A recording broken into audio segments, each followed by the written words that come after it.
I think everything in life is art. Your happiness, your smile, and personality. What you believe in and your dreams. How you love someone. How you pose and take your pictures. All that sums up to creating memories, making a story, or rather, making every pixel count.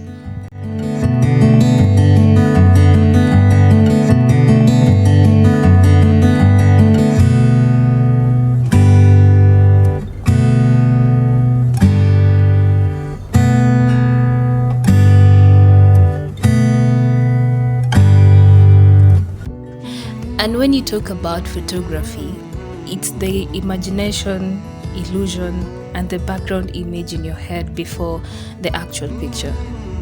So I was sitting there on a calm, serene environment where you could see and watch people, birds, monkeys, especially monkeys, playing, jumping from one tree to the other, eating and protecting their young ones. Yeah, and it was an amazing scene.